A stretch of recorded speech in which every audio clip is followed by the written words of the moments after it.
નમસ્કાર, જામનગરની number 1 news channel જીટીવીએલ Jamnagar ન્યૂઝમાં આપ સૌ દર્શકોનું હાર્દિક સ્વાગત છે। હવે જોઈએ આજના મુખ્ય સમાચાર। કર્ણાટક વિધાનસભામાં કોંગ્રેસની ભવ્ય જીત, અભિનંદન આપતા વડાપ્રધાન। ગુજરાતમાં મુખ્યમંત્રી તરીકે નવા ચહેરાની શોધ ચાલતી હોવાના બિનસત્તાવાર અહેવાલથી ભારે ઉત્તેજના। જામનગરમાં શિક્ષણ સમિતિમાં ચેરમેન અને ઉપાધ્યક્ષ વચ્ચેના ગજગ્રાહથી સર્જાતો વિવાદ। કર્ણાટકમાં થયેલા કોંગ્રેસના વિજયને જામનગરમાં ફટાકડા ફોડી વધાવતા સ્થાનિક આગેવાનો। જામનગરમાં લોક અદાલતને પુષ્કળ પ્રમાણમાં ભારે આવકાર, સેંકડો કેસોના સમાધાનકારી નિકાલથી અરજદારોમાં ખુશીનો માહોલ। હવે જોઈએ સમાચાર વિગતવાર। કર્ણાટક વિધાનસભાની ચૂંટણીનું મતદાન 10મી મેએ થયું હતું। આજે 13મી મેએ પરિણામ જાહેર થયું છે અને કોંગ્રેસને આ ચૂંટણીમાં ભારે બહુમતી મળી છે। ચૂંટણી પરિણામ પછી રાહુલ ગાંધીએ દિલ્હીમાં પત્રકારો સમક્ષ કહ્યું હતું કે આ વિજય પક્ષના કાર્યકર્તા અને નેતાઓનો વિજય છે। ચૂંટણીમાં કોંગ્રેસ પાર્ટી ગરીબોની સાથે રહી હતી। કર્ણાટકના મતદાતાઓએ સંદેશો આપ્યો છે કે આ દેશના લોકોને મોહબ્બત પસંદ છે, નફરત નહીં। 224 બેઠકોની વિધાનસભા ધરાવતા કર્ણાટકમાં 136 બેઠકો પર કોંગ્રેસના ઉમેદવારો ભારે લીડથી આગળ વધી રહ્યા હતા। કોંગ્રેસ પાર્ટીએ કર્ણાટકમાં જાહેર કર્યું છે કે અમે મતદાતાઓ સમક્ષ 5 વાયદાઓ કર્યા હતા। 5 વાયદાઓ કર્ણાટકની સરકારની પ્રથમ કેબિનેટ બેઠકમાં જ પૂર્ણ કરવામાં આવશે। પ્રિયંકા ગાંધીએ પણ કર્ણાટકના વિજય બદલ મતદાતાઓ અને પક્ષના કાર્યકરોનો આભાર માન્યો હતો તેમજ અભિનંદન આપ્યા હતા। અત્રે ઉલ્લેખનીય છે કે દક્ષિણ ભારતમાં એકમાત્ર કર્ણાટક રાજ્યમાં ભાજપાનું શાસન હતું તે પણ આ પરિણામો પછી હાથમાંથી જતું રહ્યું છે। કોંગ્રેસની કર્ણાટકમાં જીત થતાં વડાપ્રધાન નરેન્દ્ર મોદીએ ટ્વીટ કરી કોંગ્રેસના નેતાઓને અભિનંદન પાઠવી પોતાની ફરજ નિભાવી છે અને સાથે જણાવ્યું હતું કે જનતાએ મૂકેલ વિશ્વાસને સાર્થક કરવા પણ કોંગ્રેસને અપીલ કરી હતી।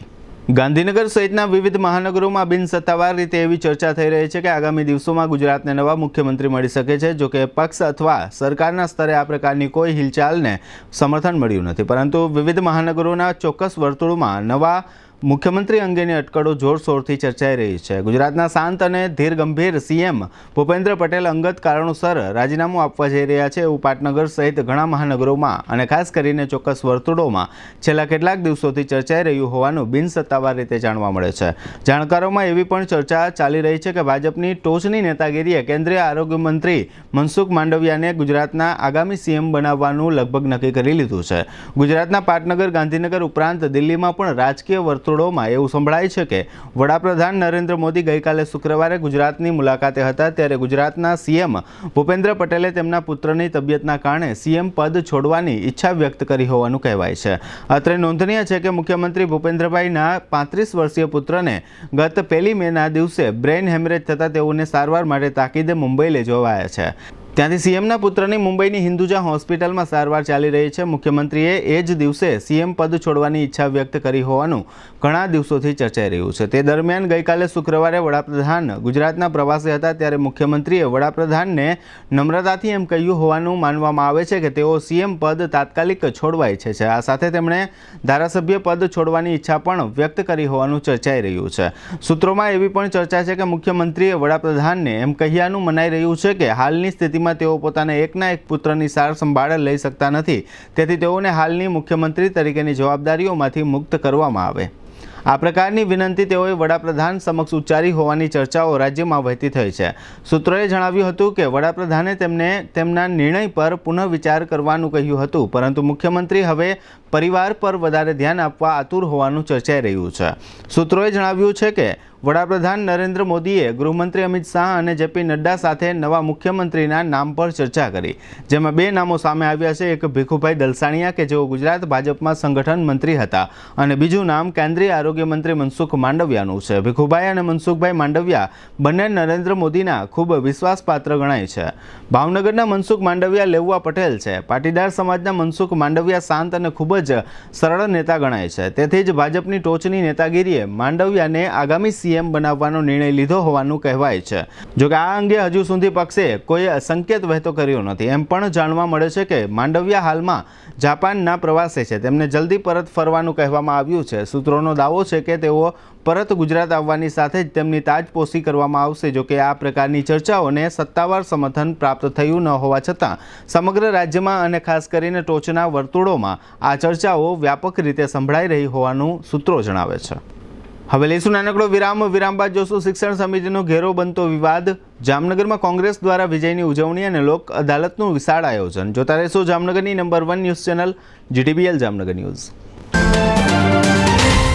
કેન્સરથી પીડિત દર્દીઓને સારવાર અર્થે અન્ય શહેરોમાં જવું ન પડે અને ઘર આંગણે ક્વોલિટી ટ્રીટમેન્ટ મળી રહે તેવી શુભ ભાવનાથી ભારતની ખ્યાતનામ સંકુશ કેન્સર હોસ્પિટલનો શુભારંભ જામનગરમાં થઈ ચૂક્યો છે. કેન્સર અને લોહીના રોગોના નિષ્ણાંત ડોક્ટર શિવાની જે ભટ્ટ અને surgical oncologist doctor Nikesh D Shah તથા head and neck onco surgeon doctor Zahoor Ahmad Teli પોતાની સેવાઓ આપશે.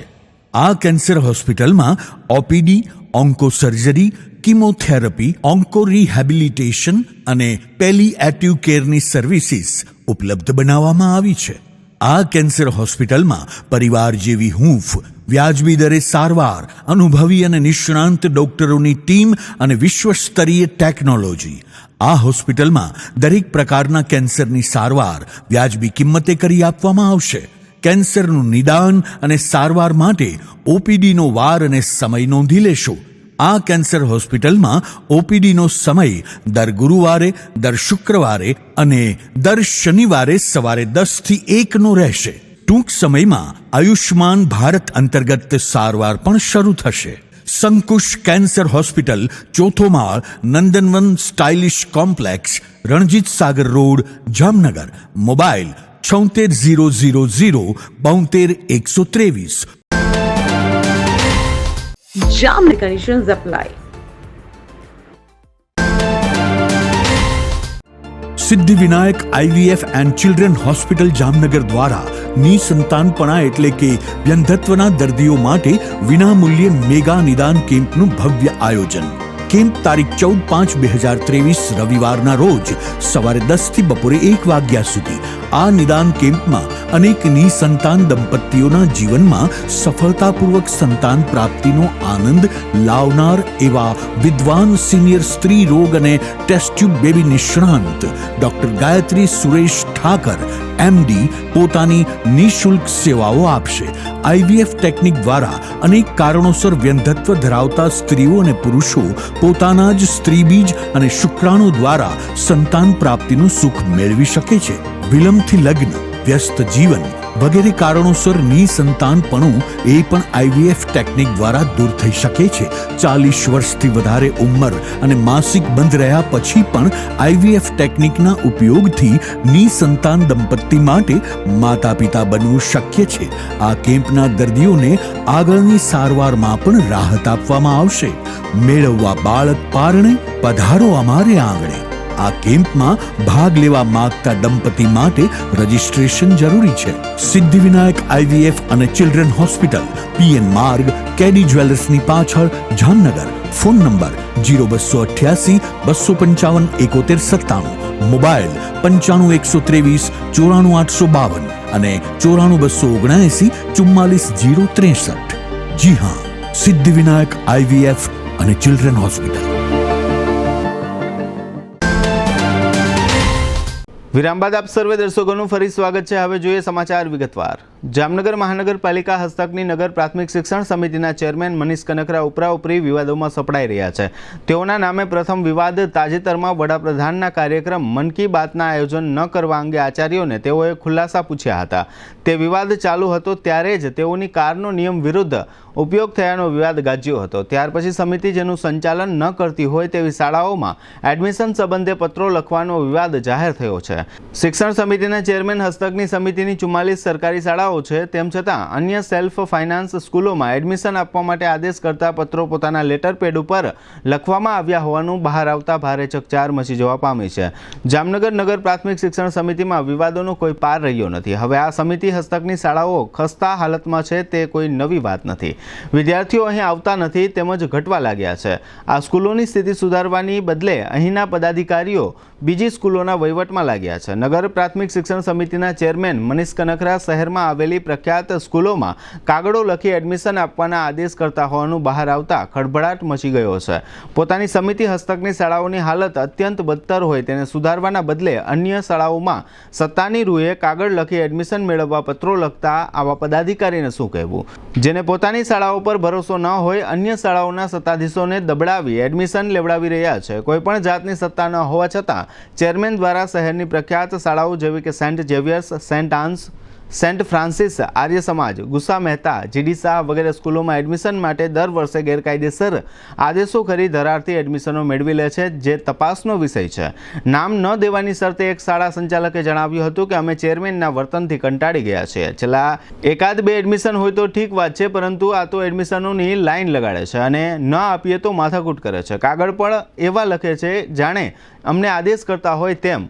વિનંતી જેવું કોઈ નામ હોતું નથી. એડમિશન આપવું તેવો આદેશ કરવામાં આવે છે તેવા શબ્દોનો ઉપયોગ કરવામાં આવે છે. આ રીતે ચેરમેન સાથે સંકળાયેલા ઉપરાઉપરી 3 વિવાદો શહેરમાં જાહેર થતાં શહેરના શિક્ષણ જગત ઉપરાંત સ્થાનિક રાજકારણમાં પણ ભારે ચર્ચાઓનો દોર શરૂ થયો છે. અત્રે ઉલ્લેખનીય છે કે રાજકોટમાં થોડા સમય પહેલા ત્યાંની શિક્ષણ સમિતિ ગાજી હતી અને બાદમાં શાસક પક્ષે પ્રદેશ કક્ષાએથી લાગતા વળગતા સ્થાનિક નેતાઓનું ઓપરેશન કરવું પડ્યું હતું. જામનગરમાં પણ આગામી દિવસોમાં શાસક પક્ષના સ્થાનિક એકમમાં કોઈ નવા જૂની જોવા મળે તો નવાય નહીં એવી પણ ચર્ચા શહેરમાં સાંભળવા મળી રહી છે. આ રીતની શિક્ષણ સમિતિના ચેરમેનની હરકતોને કારણે ભારતીય જનતા પાર્ટીની છબી ખરડાય છે.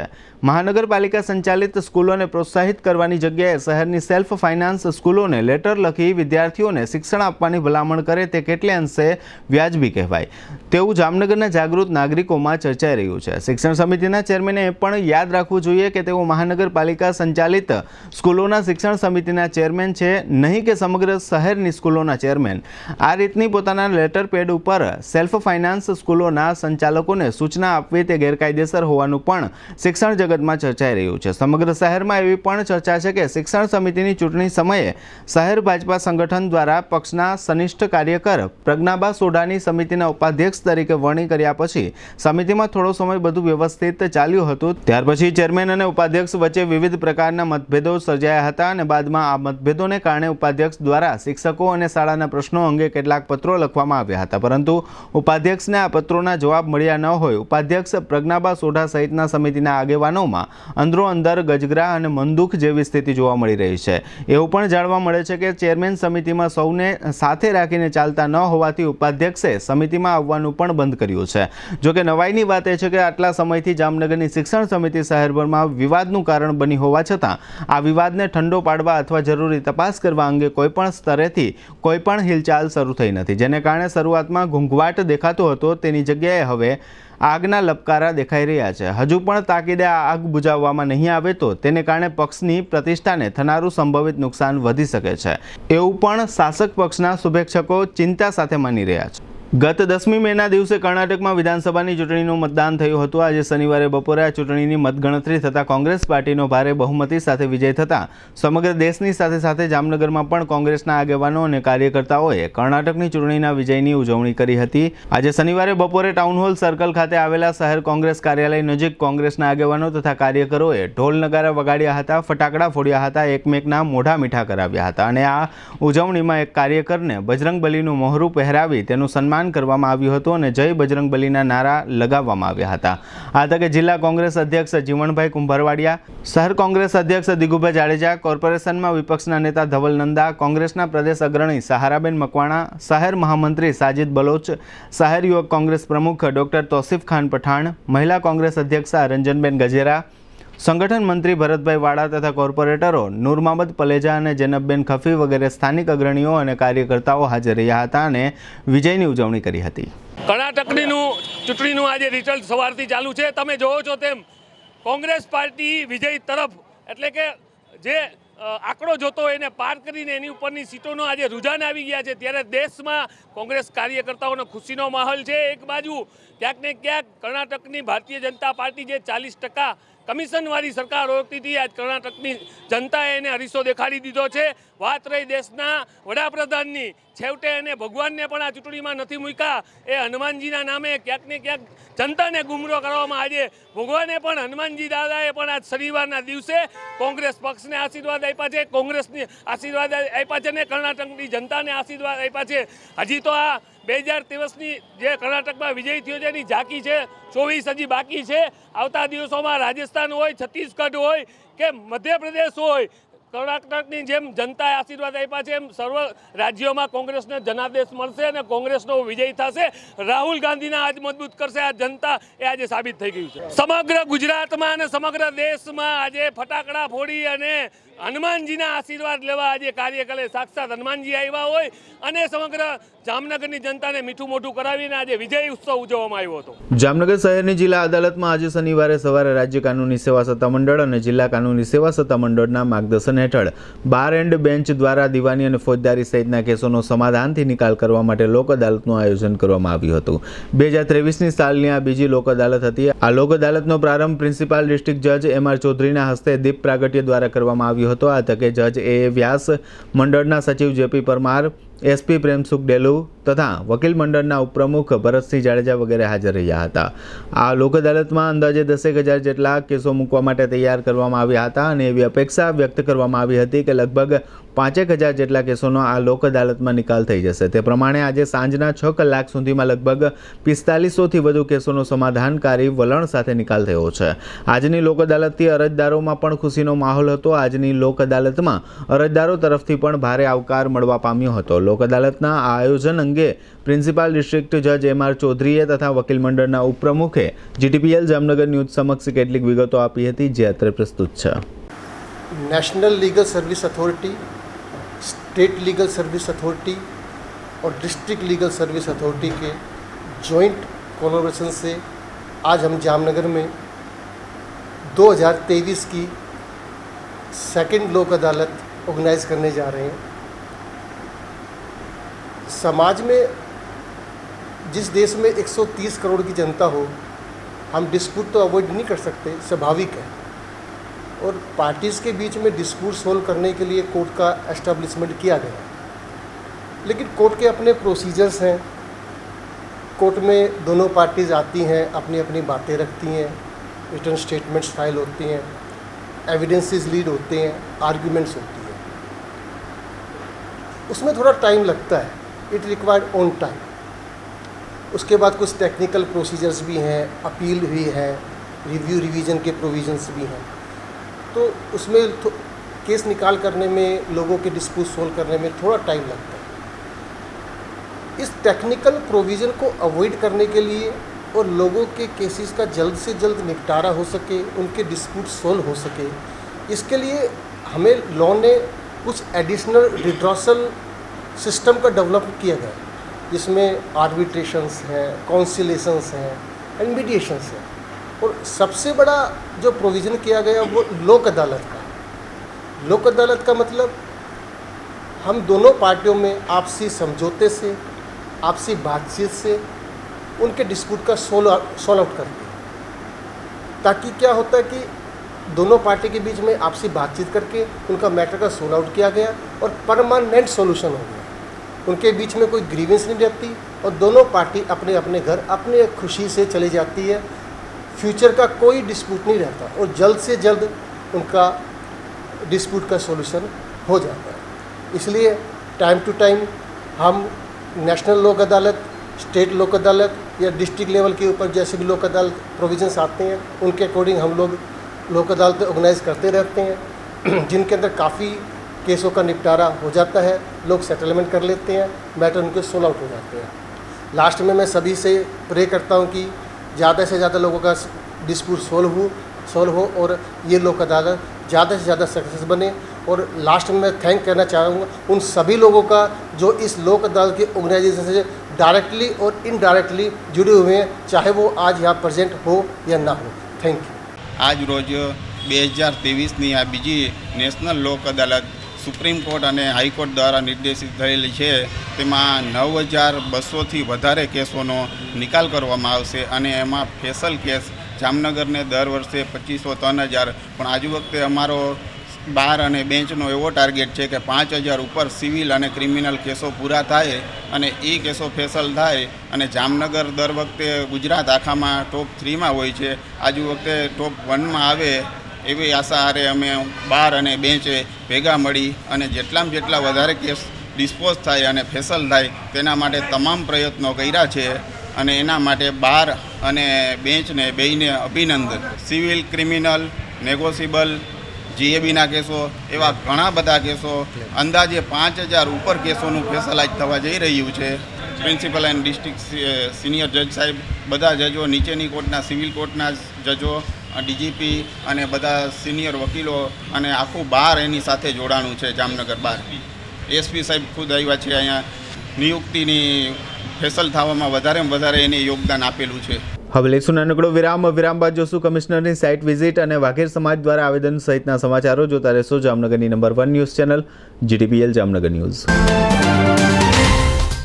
एसएससी और एचएससी बोर्ड में ब्रिलियंट रिजल्ट के लिए आज ही आइए brilliant group of school. Brilliant है तो A1 ग्रेड मुमकिन है. नर्सरी से लेकर 12th standard science and commerce stream में एडमिशन के लिए आज ही आए brilliant group of school at Rajputpara, Limda lane, Jamnagar. नमस्कार जामनगर, क्या वास्तव में आप अपनी बेटी के लिए बेहतर इंग्लिश मीडियम गर्ल्स स्कूल ढूंढ रहे हैं? क्या आप चाहते हैं कि आपकी बेटी में creativity, positivity, honesty, charity, unity, purity और स्टेबिलिटी का दर्पण दिखे? तो आइए 35 साल के ब्रिलियंट ग्रुप ऑफ स्कूल्स के एक्सपीरियंस से बन चुकी है brilliant blossom English medium girls school. Admission open brilliant group of schools, 2 Rajputpara, Limda line, Jamnagar. આપના શુભ પ્રસંગોને જાજરમાન બનાવવા માટે જામનગરમાં એકમાત્ર શુભ સ્થળ પદમ બેન્ક્વેટ એન્ડ લોન્સ. પદમમાં સૌથી વધુ વૈભવશાળી લગ્ન મંડપ અને ભોજન સમારંભ માટે banquet hall. 25,000 square foot carpet ધરાવતા બેન્ક્વેટ હોલમાં લાઇટની જગમગારા મારતા સેંકડો મન મોહી લે તેવા બ્યુટીફુલ ઝુમ્મર તથા બેન્ક્વેટ ચેર અને સોફા સાથે સેન્ટ્રલ એસીની સુવિધા. વિધાઉટ કોલમ ધરાવતા બેન્ક્વેટ હોલમાં ઇનબિલ્ટ મ્યુઝિક, લાઇટ અને સંપૂર્ણ ઇટાલિયન ફ્લોરિંગ જોવા મળશે. વરકન્યા માટે 2 સ્યુટ રૂમ અને 18 સુપર ડિલક્સ રૂમ. આ ઉપરાંત પદમની ખુલ્લી જગ્યામાં લોન્સ એટલે કે લીલોતરી જમીન અને આધુનિક સગવડતા સાથેના 2 પાર્ટી પ્લોટની અતિ સુંદર વ્યવસ્થા. આ 2 પાર્ટી પ્લોટમાં ઇમ્પિરિયલ લોન તરીકે ઓળખાતા ભાગ 1માં 1 લાખ ચોરસ ફૂટ અને આઇવરી લોન ભાગ 2માં 60,000 સ્ક્વેર ફૂટનો વિશાળ કાર્પેટ એરિયા આવેલો છે. લક્ઝરિયસ સુવિધા ધરાવતા પદમ બેન્ક્વેટ એન્ડ લોન્સમાં 8,000 લોકોની ક્ષમતામાં એક સાથે અનેક પ્રસંગની ઉજવણી થઈ શકે તેવી સુપર વ્યવસ્થા. 2 લાખ ચોરસ ફૂટ એરિયામાં સિક્યોરિટીની સુવિધા સાથે કાર પાર્કિંગની પણ સુવિધા. પદમના બેન્ક્વેટ હોલમાં પ્રદર્શનો, લગ્ન, કોર્પોરેટ ઇવેન્ટ સહિતના શુભ કાર્યક્રમો યાદગાર બની રહે તેવી લક્ઝરિયસ સુવિધા. યજમાન પરિવારોને મહેમાનોની મહેમાનગતિ કરવામાં કોઈ પણ કચાશ ન રહે તેવું પાવરફુલ મેનેજમેન્ટ. આપના પ્રસંગને દીપાવવા અને યાદગાર બનાવવા આજે જ મુલાકાત લો Padam banquet and lawns, airport road, RTO ઓફિસની બાજુમાં, જામનગર. મોબાઈલ 88 663 03033 અને 90 997 09999. જી હા, પદમ. નમસ્તે જામનગર. જામનગર મહાનગરપાલિકા આપના માટે લાવ્યું છે વ્યાજ રાહત યોજના. 2006 પહેલાની બાકી રકમ ઉપર 100% વ્યાજ માફી. 2006 પછીની બાકી રકમ ઉપર પણ 100% વ્યાજ માફી. વેરા રાહત યોજનાની મુદત 15/2/2023 થી 31/5/2023 સુધી માન્ય રહેશે. જામનગર વાસીઓ માટે મનપાના બાકી ટેક્સ ભરપાઈ કરવા સુવર્ણ તક. હાઉસ ટેક્સના, સામાન્ય કરના, વોટર ચાર્જ અને વ્યવસાય વેરાની બાકી રકમ ઉપર વ્યાજ માફી. વ્યાજ રાહત યોજના જાહેર કરવામાં આવેલ હોય જેનો બહોળા પ્રમાણમાં લાભ લઈ વ્યાજના ભારણ, રિકવરી તેમજ મિલકત જપ્તીની કાર્યવાહીથી બચવા જામનગરની જનતાને મનપા અનુરોધ કરે છે. વેરાની રકમ ઓનલાઈન દ્વારા પણ ભરી શકાય છે, જેમાં ભીમ, ફોનપે, વોટ્સએપ, અન્ય UPI wallets, Paytm, Freecharge, MobiKwik, Jio money, I cash card, ICICI pockets, ITZ cash card, Yes bank, Vodafone, M Pesa, Xpay, GPay. આ ઉપરાંત ક્રેડિટ કાર્ડ, ડેબિટ કાર્ડ અને નેટ બેન્કિંગના માધ્યમથી પણ વેરાની રકમ સ્વીકારવામાં આવશે. ઓનલાઈન વેરો ભરવા પર 2% વધારાનું વળતર મળવાપાત્ર છે, વધુમાં વધુ ₹250 સુધી. આ ઉપરાંત વેરાની રકમ ભરવા માટે પણ વ્યવસ્થા કરવામાં આવેલ છે, જેમાં જામનગર મહાનગરપાલિકા મુખ્ય કેસ કલેક્શન વિભાગ, ત્રણેય સિટી સિવિક સેન્ટરો, સરુ સેક્શન રણજીતનગર તથા ગુલાબનગર, જામનગર શહેરમાં આવેલી HDFC bank, Nawanagar cooperative bank, IDBI bank તથા કોટક મહિન્દ્રા બેંકની તમામ શાખાઓ મોબાઈલ ટેક્સ કલેક્શન વેન તથા મહાનગરપાલિકાની વેબસાઇટ www.mcjamnagar.com પર સ્વીકાર કરવામાં આવશે. વેરા રાહત યોજનાનો લાભ લેવા માટે આ છેલ્લી તક, છેલ્લો મોકો છે. આ સુવર્ણ તકનો લાભ લેવાનું ચૂકશો નહીં. જય જય ગરવી ગુજરાત. વિરામ બાદ આપ સર્વે દર્શકોનું ફરી સ્વાગત છે. હવે જોઈએ સમાચાર વિગતવાર. જામનગર મહાનગરપાલિકાના નવનિયુક્ત કમિશનર DN મોદીએ શહેરના ગાંધીનગર વિસ્તારમાં આવેલા waste to energy plant, material recovery facility centre તથા ગુલાબનગર ખાતે આવેલા ટ્રોમેલ પ્લાન્ટની મુલાકાત લીધી હતી. આ ઉપરાંત તેઓએ શહેરના વિવિધ વોર્ડમાં ડોર ટુ ડોર ગાર્બેજ કલેક્શનની કામગીરીનું નિરીક્ષણ કર્યું હતું. તેઓએ શહેરના માર્ગોની સફાઈ કામગીરી વધુ સારી રીતે થાય તે અંગે સંબંધિત અધિકારીઓને સૂચનાઓ આપી હતી. કમિશનરની આ મુલાકાત દરમિયાન ઇન્ચાર્જ DMC ભાવેશ જાની તથા સોલિડ વેસ્ટ વિભાગના કાર્યપાલક ઇજનેર મુકેશ વરણવા વગેરે હાજર રહ્યા હતા. દ્વારકામાં ક્ષત્રિય વાઘેર સમાજ દ્વારા સ્થાનિક સત્તાવાળાઓને આવેદનપત્ર આપવામાં આવ્યું છે. તાજેતરમાં દ્વારકાધીશ મંદિરનો એક વિડીયો સોશિયલ મીડિયામાં વાયરલ થયો છે. આ વિડીયોમાં એવું દેખાઈ રહ્યું છે કે કેટલાક લોકો ભગવાન દ્વારકાધીશની પ્રતિમા તરફ ચલણી નોટોના ઘા કરે છે. આ પ્રકારના વિડીયોને કારણે કૃષ્ણ ભક્તોમાં રોષ અને નારાજગીની લાગણી જોવા મળે છે. જે અનુસંધાને દ્વારકામાં અખિલ ભારતીય ક્ષત્રિય વાઘેર સમાજ દ્વારા પ્રાંત અધિકારીની કચેરીએ આવેદનપત્ર આપવામાં આવ્યું હતું, જેમાં વાઘેર સમાજના લોકો મોટી સંખ્યામાં જોડાયા હતા. આ આવેદનપત્રમાં જણાવવામાં આવ્યું છે કે આ પ્રકારનો બનાવ મંદિરમાં બીજી વખત ન બને તે તંત્રએ જોવું જોઈએ. આ ઉપરાંત આ વિડીયોમાં જે લોકો ચલણી નોટોના ઘા કરી રહેલા દેખાય છે તે લોકો સામે તંત્રએ પગલાં લેવા જોઈએ. પ્રાંત અધિકારી પાર્થ તલસાણિયા અને સ્થાનિક આગેવાનો વરજાંગભા માણેક તેમજ બુધાભા ભાટીએ GTPL જામનગર ન્યૂઝ સમક્ષ કેટલીક વિગતો આપી હતી, જે અત્રે પ્રસ્તુત છે. જે બિલકુલ દ્વારકાધીશ મંદિરમાં જે વિડીયો વાયરલ થયો છે એ વિડીયો બાબતે કલેક્ટર સાહેબ તરફથી મંદિરના વહીવટદાર તરીકે મને અને નાયબ પોલીસ અધિક્ષક શ્રી મંદિર સુરક્ષા અને તપાસના આદેશ આપ્યા છે. જે વિડીયો વાયરલ થયો છે તે ખરેખર દુઃખદાયી છે અને એ બાબતે જે જવાબદારો છે, પૂજારીશ્રીઓ, અમારા કર્મચારીશ્રીઓ, એ બધાને નોટિસો આપવામાં આવી છે અને તેમની નોટિસોના જવાબ, તેમના ખુલાસા મેળવી અને આગળ નિયમ અનુસાર જે કાંઈ પણ કાર્યવાહી થતી હશે તે દરેક કાર્યવાહી કરશું. અને કોના મોબાઈલથી શૂટિંગ થયું એની પણ તપાસ કરી રહ્યા છીએ. તપાસ પછી જે કોઈ પણ જવાબદાર સામે આવશે એ દરેક વિરુદ્ધ કાર્યવાહી કરવામાં આવશે. કલેક્ટર સાહેબના જાહેરનામાથી જે ફરજ પરના કર્મચારીઓ છે, અધિકારીઓ છે, એમને મોબાઈલ અંદર લઈ જવાની છૂટ છે. એ સિવાય કોઈને પણ મોબાઈલ અંદર લઈ જવાની છૂટ આપવામાં આવતી નથી. થોડા દિવસ પહેલાં આપણા આદરણીય અને બધાના અમારા હૃદયમાં વસેલા, દુનિયા આખીના હૃદયમાં વસેલા શ્રી દ્વારકાધીશ ભગવાનની મંદિરની અંદર મૂર્તિ ઉપર જેવી રીતે ક્યાંક પ્રોગ્રામમાં કેમ ઘોર થતી હોય એવી રીતે દ્વારકાધીશની મૂર્તિ ઉપર ખાલી રૂપિયા નાખવામાં નથી આવ્યા, ઘા કરવામાં આવ્યા છે. એટલે અમારી ખૂબ જ આખા સમાજની ને હિન્દુ દરેક સમાજની લાગણી દુભાયેલ છે. એટલે અમે શાંતિથી અહીંયા સરકારશ્રીમાં આવેદનપત્ર દેવા માટે આવ્યા છીએ. જય રણછોડ. બીજું આપણે રજૂઆત અમારી એ છે કે આવી રીતે બીજી વાર ન થાય, કારણ કે એક તો દ્વારકાધીશનું મંદિર Z+ સુરક્ષામાં છે એવું અમને જાણવા મળે છે.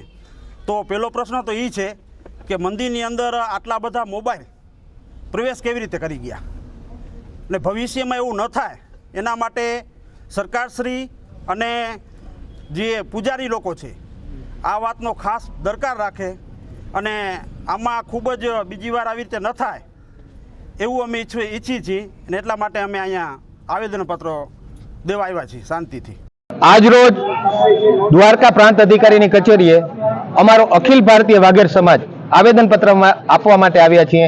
કારણ કે દ્વારકાધીશના મંદિરમાં જે 4-5 દિવસ પહેલા એક ઘટના બની, 3-4 વિડીયો વાયરલ થયા. આ વિડીયોની અંદર ચલણી નોટોનો કાયદેસર ભક્તો દ્વારા, પૂજારી પરિવારો દ્વારા અને કેટલાક સાધુઓ દ્વારા ચલણી નોટોમાં લક્ષ્મીનું દ્વારકાધીશની સન્મુખ ઘા કરવામાં આવતો હતો. આ વસ્તુ બનતા આ ઘટનાથી અમારો વાઘેર સમાજ આખો તેમજ કરોડો હિન્દુઓ સનાતની હિન્દુઓનું જે લાગણી દુભાણી છે. કારણ કે આ રીતે જગતપિતા ત્રિલોકીનાથ છે એને લક્ષ્મીજી કોણ છે કે વિષ્ણુના પત્ની છે અને કૃષ્ણ ભગવાન એ વિષ્ણુના અવતાર છે. તો લક્ષ્મીજીનો આ રીતે ઘા કરી અને આ રીતે અપમાન કરે છે જે દ્વારકાધીશનું અપમાન છે. આ રીતે પૂજારી પરિવાર અથવા જે બહારથી સાધુ સંતો આવ્યા હતા તે અથવા જે લોકોએ આ રીતે ઘટના બની છે અને જે રીતે પૈસા ઉડાડ્યા છે તે નિંદનીય બાબત છે. હજી તો 7/5 એટલે કે લગભગ એક સપ્તાહ પહેલા અમે ક્રાંતિવીર મુરુભા માણેકની જે પ્રતિમા છે એનું અહીંયા શંકરાચાર્ય અને ધારાસભ્ય પબુભા માણેકના હસ્તે અનાવરણ થયું છે. અને આ એ જ મુરુભા માણેક છે, આ એ જ જોધાબા માણેક છે જે મંદિરની રક્ષા કાજે બેન દીકરીઓની આબરૂ માટે અને મા ભૌમની રક્ષા માટે શહીદ થયા છે. આ દ્વારકાધીશની જે ભૂમિ છે તેના ઉપર અંગ્રેજોનો કે કોઈ પણ વિધર્મીઓનો કોઈ દિવસ કબજો થયો નથી. અહીંના રાજા રણછોડરાય જ રહ્યા છે. એટલે આ રાજા રણછોડરાયની સામે માં લક્ષ્મીનું આવી રીતે અપમાન થાય તે એકે રીતે વ્યાજબી લાગતું નથી. બીજું કે આ જે દ્વારકાધીશનું મંદિર છે તે Z+ સુરક્ષામાં આવે છે એવું અમે સાંભળેલું છે. તો Z+ સુરક્ષા હોય ત્યારે અંદર કેમેરો લઈ જવાની, મોબાઈલ લઈ જવાની ખરેખર સખત મનાઈ છે. તો આ જ્યારે ઘટના બની તો 3-4 એંગલથી આ કેમેરામાં શૂટ થયા અને આ જે વિડીયો છે તે વાયરલ થયા. તો જેથી કરીને કરોડો હિન્દુઓની જે આસ્થા છે તેને ક્યાંક ને ક્યાંક ઠેસ પહોંચી છે. આજે પ્રાંત અધિકારીને અમે આવેદનપત્ર આપેલું છે અને પ્રાંત અધિકારીને કલેક્ટરશ્રીએ પહેલા જ આ તપાસ સોંપેલી છે અને પ્રાંત અધિકારીનું અત્યારે કહેવાનું એમ થયું કે ભાઈ આની અમે તપાસ કરશું અને જે પણ જવાબદારો છે તેમને નોટિસો પણ આપી છે. તો આવતા સમયની અંદર 10-15 દિવસની અંદર આનું શું થાય છે અમે જોઈ રહ્યા છીએ. નહીંતર આ બાબતે જો ઘટનાનું રિપીટેશન થશે તો વાઘેર સમાજ આવી ઘટનાને સાંખી લેશે નહીં. દેવભૂમિ દ્વારકા જિલ્લામાં ભાણવડ તાલુકામાં એક અકસ્માત સર્જાયો છે. આ અકસ્માતમાં એક મહિલાનું મોત નીપજ્યું હોવાનું જાહેર થયું છે. ભાણવડ તાલુકાના વેરાડ નજીક આ અકસ્માત સર્જાયો હતો. એક કાર ચાલકે પોતાના વાહન પરનો કાબુ ગુમાવતા આ કાર એક ઝાડ સાથે અથડાઈ હતી, જેને પરિણામે કારમાં બેઠેલા 6 પ્રવાસીઓને નાની મોટી ઈજાઓ પહોંચી હતી. અકસ્માતની જાણ થતાં 108ની ટીમ ઘટના સ્થળે પહોંચી હતી અને તમામ ઈજાગ્રસ્તોને ભાણવડની સરકારી હોસ્પિટલે સારવાર માટે ખસેડવામાં આવ્યા હતા. આ સારવાર દરમિયાન એક મહિલાનું મોત નીપજ્યું હોવાનું તબીબોએ જણાવ્યું હતું. અન્ય 5 ઈજાગ્રસ્તોને ભાણવડથી જામનગરની હોસ્પિટલમાં સારવાર માટે ખસેડવામાં આવ્યા છે. 108 ઇમરજન્સી સર્વિસ દ્વારા દર વર્ષે EMT દિવસ અને પાયલોટ દિવસની ઉજવણીના ભાગરૂપે બેડમિન્ટનની સ્પર્ધાઓ યોજવામાં આવે છે. આ સ્પર્ધાઓમાં 108નો સ્ટાફ ભાગ લે છે. આ પ્રકારની ટુર્નામેન્ટ આંતર જિલ્લા ટુર્નામેન્ટ હોય છે, જેમાં વિજેતા થનાર ટીમ રાજ્ય કક્ષાએ ભાગ લેવા જતી હોય છે. તાજેતરમાં આ સ્પર્ધામાં જામનગર, દ્વારકા અને મોરબી જિલ્લાની ટીમોએ ભાગ લીધા પછી આ ટુર્નામેન્ટનો ફાઇનલ મેચ જામનગરમાં રમાડવામાં આવ્યો છે, જેમાં જામનગર અને દ્વારકા જિલ્લાની ટીમો વચ્ચે ટક્કર હોવાનું આયોજકોએ જણાવ્યું છે. 108 ઇમરજન્સી સેવાના જામનગર જિલ્લાના પ્રોજેક્ટ મેનેજરે આ ટુર્નામેન્ટ અંગે GTPL જામનગર ન્યૂઝ સમક્ષ કેટલીક વિગતો આપી હતી, જે અત્રે પ્રસ્તુત છે. આજરોજ દર વર્ષે અમારે EMT ડે અને પાયલટ ડેનું સેલિબ્રેશન હોય છે, જેના ભાગરૂપે ઇન્ટર ડિસ્ટ્રિક્ટ બેડમિન્ટન ટુર્નામેન્ટનું આયોજન કરેલ છે.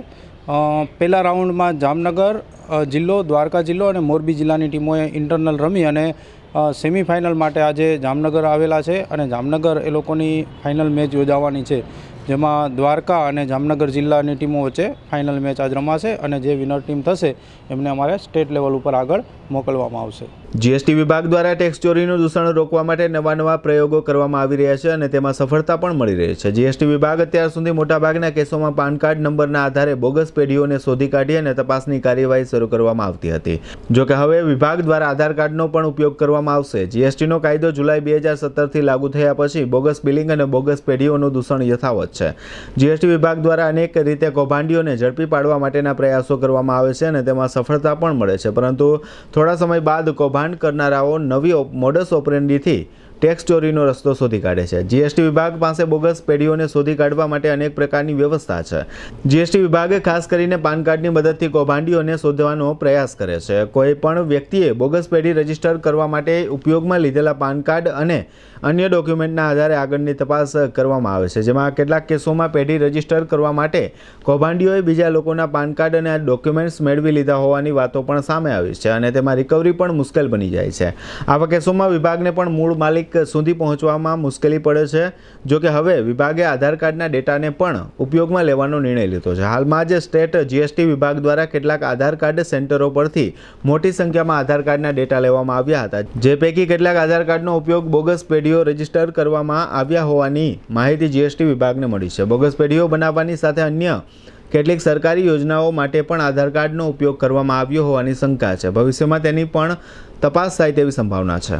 હવે લઈશું નાનકડો વિરામ, ફરી મળીશું વિરામ બાદ. જોતા રહેશું જામનગરની number 1 news channel GTPL Jamnagar news. Metro સિટીમાં હોય તેવી સૌથી મોટી હોસ્પિટલ જામનગરમાં સિદ્ધિવિનાયક બાળકોની હોસ્પિટલ, નવજાત શિશુ તથા બાળકોને 24 કલાક સારવાર આપતી હોસ્પિટલ. આ હોસ્પિટલમાં સૌથી વધુ 37 વર્ષથી વધુ સમયનો અનુભવ ધરાવતા ડોક્ટર સુરેશ ઠાકર બાળ રોગ નિષ્ણાંત તરીકે સેવા આપે છે. ઓછા વજનવાળા તથા અધૂરા મહિને જન્મેલા નવજાત શિશુઓ માટે સર્વ કંટ્રોલ વોર્મર, નવજાત શિશુ માટે સ્પેશિયલ કૃત્રિમ શ્વાસોચ્છ્વાસ મશીન, પલ્સ ઓક્સિમીટર, ઇસ્યુજન્સ પંપ સાથે નવજાત શિશુ વિભાગ, કમળા માટેનું double surfaced phototherapy unit, multipara monitor સાથેનો PICU, નાના તથા મોટા બાળકોને થતી ગંભીર બીમારીઓ જેવી કે આંચકી, વાય, અસ્થમા, કમળો, ઝેરી ઝાડા, ન્યુમોનિયા, મગજનો તાવ, મેલેરિયા, ટાઇફોઇડ તાવ, ઝાડા ઉલટી, ભરણી, બાળ ટીબી, બાળ ડાયાબિટીસ, એલર્જી જેવા રોગોની સારવાર. General room, special AC room, semi special AC room સહિતની ફેસિલિટી. અહીં દરેક પ્રકારની રસી મૂકવામાં આવે છે. વિનમ્ર અને અનુભવી સ્ટાફગણ ડોક્ટર સુરેશ ઠાકરની સિદ્ધિવિનાયક બાળકોની હોસ્પિટલ, ઇન્કમટેક્સ ઓફિસ સામે, પંડિત નહેરુ માર્ગ, જામનગર. વિદ્યાર્થીઓની શિક્ષણની સાથે સાથે સર્વાંગી વિકાસની પણ ચિંતા કરતી જામનગરની ખ્યાતનામ school KK international school 60,000 square ફૂટથી વધુ વિશાળ જગ્યામાં પથરાયેલ વિશાળ સંકુલમાં નર્સરી, LKG, HKG અને ધોરણ 1 થી 12 સુધી ઇંગ્લિશ અને ગુજરાતી મીડિયમમાં વિદ્યાર્થીઓને અભ્યાસ કરાવવામાં આવે છે. આ સ્કૂલમાં નવા સત્ર માટે એડમિશન કાર્ય શરૂ કરવામાં આવેલ છે. વિદ્યાર્થીઓને અનુભવી અને ક્વોલિફાઈડ શિક્ષકો દ્વારા પાવરફુલ શિક્ષણ, વીકલી અને મંથલી ટેસ્ટ દ્વારા વિદ્યાર્થીઓનું મૂલ્યાંકન, ધોરણ 8 થી જ SSC બોર્ડ પરીક્ષાની તૈયારી સાથે સતત માર્ગદર્શન, તમામ પ્રકારની આધુનિક ટેકનોલોજીથી સજ્જ સ્કૂલ, રમતગમતનું વિશાળ મેદાન, CCTV કેમેરાના માધ્યમથી પ્રિન્સિપાલ દ્વારા વિદ્યાર્થીઓની વ્યક્તિગત દેખરેખ. આ સ્કૂલમાં અભ્યાસ કરતો વિદ્યાર્થી ભવિષ્યમાં એક સારો નાગરિક બને અને પોતાની ટેલેન્ટ પ્રમાણે પોતાના મનગમતા પ્રોફેશન ક્ષેત્રમાં આગળ વધે તેવું પાયાનું શિક્ષણ આપતી સંસ્થા. આપના બાળકના ઉજ્જવળ ભવિષ્ય માટે એકમાત્ર વિકલ્પ KK international school. Block number 743, satellite park, Mayur township road, Jamnagar. Mobile 78 599 33 631 અને 70 165 57 047. જી હા, KK ઇન્ટરનેશનલ સ્કૂલ. નમ્રતા વેલનેસે છેડ્યું છે રોગ મુક્ત જામનગરનું મહાઅભિયાન, જેમાં દુખાવાથી પીડિત લોકોને ફ્રી થેરાપી આપવાનું ક્રાંતિકારી પગલું. નહીં દવા, નહીં ઇન્જેક્શન, નહીં ઓપરેશન કે નહીં કોઈ આડઅસર, છતાં 100% ફાયદો આપતી અદ્ભુત થેરાપી, જેમાં પગનો દુખાવો, ગોઠણનો દુખાવો, કમરનો દુખાવો, ખભા ગરદનનો દુખાવો, પગમાં લોહીના ગઠ્ઠા, ઝણઝણાટી, ગોઠલા ચડવા, સોજા ચડવા, નસો દબાતી, નસો ખેંચાતી, BP, diabetes, paralysis, sciatica, thyroid, સંધિવા, ગઠિયોવા, ચિકનગુનિયા, ચરબીના ગઠ્ઠા, ગેસ, એસિડિટી, કબજિયાત, પેટની ચરબી, સ્નાયુનો દુખાવો, સાંધાનો દુખાવો, હાથ પગમાં ખાલી ચડવી, ડિપ્રેશન, અનિદ્રા જેવા જટિલ રોગોમાં આ થેરાપી દ્વારા 100% ફાયદો મેળવો. આ ટ્રીટમેન્ટના મુંબઈ અને દિલ્હી જેવા શહેરોમાં એક સિટિંગના 300 રૂપિયા લેવામાં આવે છે, જ્યારે જામનગર શહેરના રહીશો માટે તદ્દન ફ્રી ટ્રીટમેન્ટ આપવામાં આવે છે. તો આજે જ આપના હઠીલા રોગોના છુટકારા માટે અચૂક મુલાકાત લો. Namrata wellness centre, branch 1, Patel colony, શેરી નંબર 2, બેંક ઓફ બરોડાની બાજુમાં, Jamnagar. 5 KK avenue complex 80 foot road Mehulnagar Jain દેરાસરની સામે જામનગર. ડોક્ટર ડાંગરની હોસ્પિટલ પાસે ઓસવાળ કોલોની શેરી નંબર 1 કોર્નર જોલી બંગલો વિસ્તાર સુમેર ક્લબ રોડ જામનગર. વિરામ બાદ આપ સર્વે દર્શકોનું ફરી સ્વાગત છે. હવે જોઈએ જામનગરની વર્તમાન હલચલ અને આજની અવસાન નોંધ. વધુ એક વખત જામનગર જિલ્લાના વીજ તંત્રને ઊંઘતું રાખીને વડોદરાના વીજ અધિકારીઓએ જામનગર નજીકના પડાણામાંથી રૂપિયા 10 લાખની વીજ ચોરી ઝડપી લીધી. જામનગરના જીવાભાઈ કાનાભાઈ ગોજિયા નામના બિલ્ડર વિરુદ્ધ ચેક પરતના મામલામાં ફોજદારી ફરિયાદ દાખલ થઈ છે. જામનગરના સાંઢિયાપુલ નજીક એક બાઇકની ઠોકરે તુષાર રાજેશભાઈ બારિયા નામના 15 વર્ષના તરુણનું મોત નીપજ્યું છે. જામનગર શહેર જિલ્લાની 20 ખાનગી પ્રાથમિક માધ્યમિક અને ઉચ્ચતર માધ્યમિક શાળાઓએ ફી વધારાની દરખાસ્ત સરકારમાં મોકલી છે. જામનગરના વોર્ડ નંબર 1માં પ્રાથમિક સુવિધાઓનો અભાવ હોવાથી સ્થાનિક આગેવાનોએ કોર્પોરેશનમાં આવેદનપત્ર આપ્યું છે. ધ્રોલના જયવા ગામના પાટિયા નજીક એક કાર એક બંધ ઉભેલા ટ્રકની પાછળ ઘૂસી જતા કિશોર મેઘજીભાઈ પરમારનું ગંભીર ઇજાઓથી મૃત્યુ થયું છે. જામનગર નજીકના શેખપાટની એક સગીરા પર દુષ્કર્મ મામલે એક શખ્સ વિરુદ્ધ પોક્સોની કલમો સહિતની કલમ હેઠળ ગુનો દાખલ થયો હતો. આ શખ્સને અદાલતે જામીન મુક્ત કર્યો છે. જામજોધપુરના સિદ્ધસર નજીક 33 વર્ષની ઘુઘરીબેન શંકરભાઈ સોલંકી નામની પરિણીતાનું નદીમાં ડૂબી જવાથી મોત થયું છે. ખેડૂતોને પાણીના ટાંકા બનાવવા તથા સ્માર્ટફોન ખરીદવા માટે સરકાર સહાય આપશે. આઈ ખેડૂત પોર્ટલ પર અરજી કરવાની રહેશે. ખંભાળિયા તાલુકાના ગામડાઓમાં ખેતરમાં ગેસની પાઇપલાઇન પાથરવા સામે ખેડૂતોએ વિરોધ નોંધાવ્યો છે. 76 વર્ષના સુરેશભાઈ શિવદાસ રેલવાણી તે શાલિનીબેનના પતિ તથા શ્વેતાબેનના પિતાનું અવસાન થયું છે. વ્રજલાલ રવજીભાઈ કોટેચાના 72 વર્ષના પત્ની કૈલાસબેન તે રાજેશભાઈ અંજનાબેન શીતલબેન તથા જિજ્ઞાબેનના માતાનું અવસાન થયું છે. 70 વર્ષના જીતેન્દ્રભાઈ ફૂલચંદ સંઘવી તે હિનાબેનના પતિ તથા હિરેનભાઈ અને અભયભાઈના પિતાનું અવસાન થયું છે. GTBL જામનગર ન્યૂઝમાં ફરી જોઈએ આજના મુખ્ય સમાચાર. કર્ણાટક વિધાનસભામાં કોંગ્રેસની ભવ્ય જીત, અભિનંદન આપતા વડાપ્રધાન. ગુજરાતમાં મુખ્યમંત્રી તરીકે નવા ચહેરાની શોધ ચાલતી હોવાના બિનસત્તાવાર અહેવાલથી ભારે ઉત્તેજના. જામનગરમાં શિક્ષણ સમિતિમાં ચેરમેન અને ઉપાધ્યક્ષ વચ્ચેના ગજગ્રાહથી સર્જાતો વિવાદ. કર્ણાટકમાં થયેલા કોંગ્રેસના વિજયને જામનગરમાં ફટાકડા ફોડી વધાવતા સ્થાનિક આગેવાનો. જામનગરમાં લોક અદાલતને પુષ્કળ પ્રમાણમાં ભારે આવકાર, સેંકડો કેસોના સમાધાનકારી નિકાલથી અરજદારોમાં ખુશીનો માહોલ. આજના સમાચાર પૂર્ણ થયા. ફરી મળીશું આવતીકાલે GTBL જામનગર ન્યૂઝમાં. ત્યાં સુધી અમારી ટીમને રજા આપશો. નમસ્કાર.